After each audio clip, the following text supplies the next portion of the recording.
Ինչ է իրենից ներկայացնում E2 ներդրումային վիզան, ով կարող է այդ վիզան ստանալ, ինչ է հարկավոր դրա համար։ Բարև ձեզ, իմ անունն է Գևորգ Ալեքսանյան և իմ գրասենյակը զբաղվում է ի թիվս այլ վիզաների գործերով E2-ի վիզայով։ Ինչ է իրենից ներկայացնում E2 վիզան։ E2 վիզան դա ներդրումային վիզա է, որը ստանալու համար տվյալ անձը պետք է համարվի Միացյալ Նահանգների հետ կնքված պայմանագիր կնքած երկրի քաղաքացի։ Այդ երկրները շատ են, բայց չեն ներառում բոլոր երկրները աշխարհի։ Օրինակ այդ երկրների մեջ չի մտնում Ռուսաստանը։ Ի ուրախություն Հայաստանի քաղաքացիների Հայաստանը գտնվում է այդ երկրների ցուցակում և Հայաստանի քաղաքացիները կարող են դիմել E2 վիզայի։ E2 վիզան ժամանակավոր վիզա է, այն տրվում է 2 տարով և 2 տարին մեկ կարելի է այն թարմացնել։ Ցմահ կարելի ասել, այսինքն 2 տարին մեկ կարելի է վիզան թարմացնել այնքան, որքան տվյալ կազմակերպությունը, ընկերությունը, որի մեջ որ ներդրումը կատարվել է, շարունակում է գործել Միացյալ Նահանգներում և համապատասխանում է E2 վիզայի այդ կլասիֆիկացիային կամ օրենքին։ Ինչ է պետք E2 վիզայի համար։ Ամենաառաջինը ներդրումը օրենքում սահմանված չի, ինչքան գումարով պետք է լինի կամ կարող է լինել։ Դա մի կողմից լավ է և մյուս կողմից վատ կարելի ասել։ Լավ են առումով, որ մինիմում չկա նախատեսված, այսինքն պոտենցիալ յուրաքանչյուր գումար կարելի է ցույց տալ որպես ներդրում և փորձել այդ գումարով ստանալ E2 վիզա։ Վատ է այն առումով, քանի որ ինչ-որ որոշակիություն չկա, իմիգրացիոն ծառայությունները սովորաբար շատ ավելի տեղ ունեն խնդիրներ առաջացնելու համար, երբ որ իրենց այն կամ այն հարցը չի բավարարում, հենց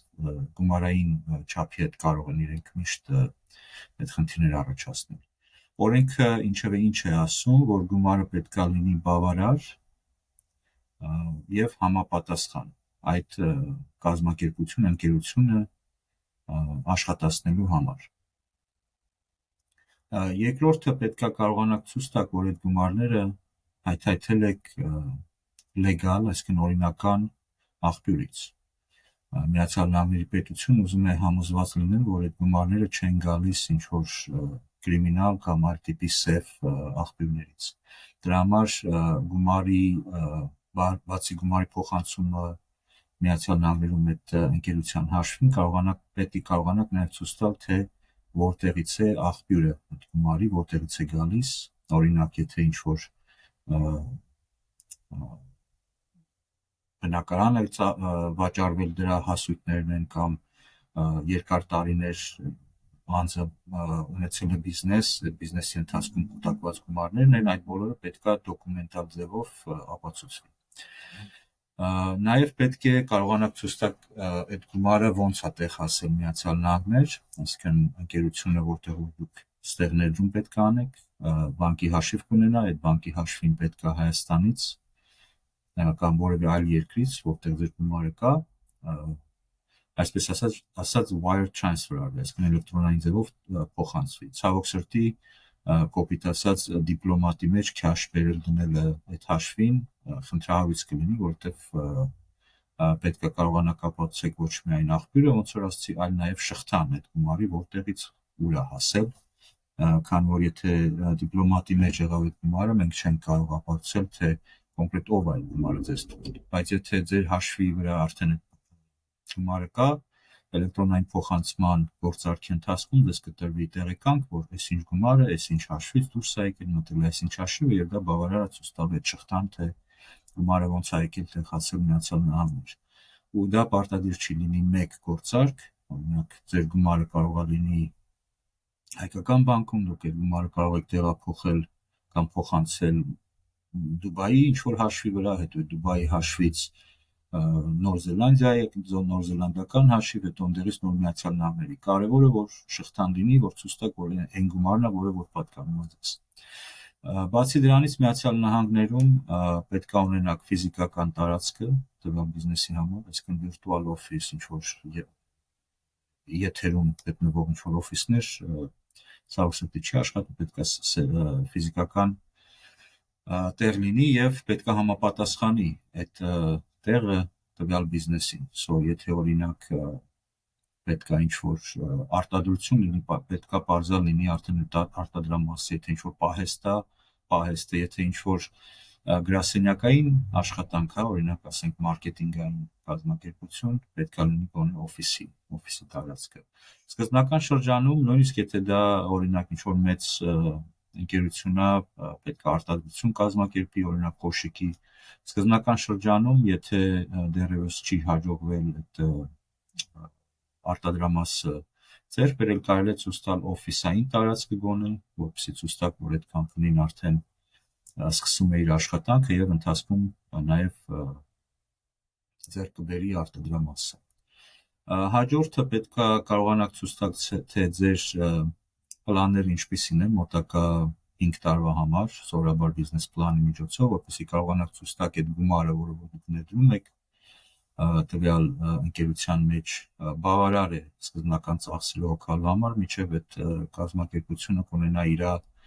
արդեն cash flow ասած, այսինքն արդեն կանխի գումարը ինքը կարողանա ստանալ իր կլիենտներից արտադրության կամ սերվիսի տրամադրելու արդյունքում։ Եվ ամենակարևորներից նաև այդ 4-5 կետերից, որ կազմակերպությունը պետք է ունենա օֆիցիալ գրանցում։ Եթե կազմակերպության անդամներից որևէ մեկը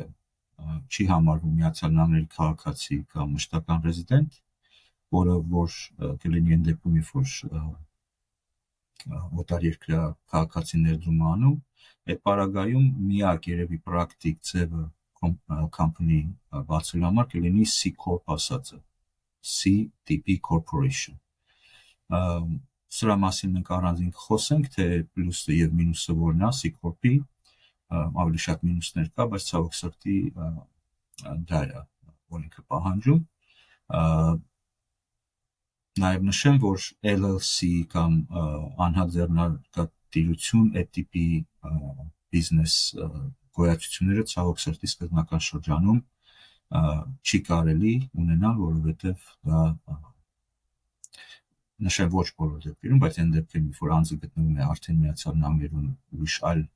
վիզայով, օրինակ տուրիստ կամ ուրիշ աշխատանքային, ոչ green card-ով, այդ պարագայում դա կարող է համարվել խախտում։ Դրա համար ամենաճիշտ տարբերակը սովորաբար դա C corp-ն է։ Այս բոլորը փաթեթավորվում ուղարկվում է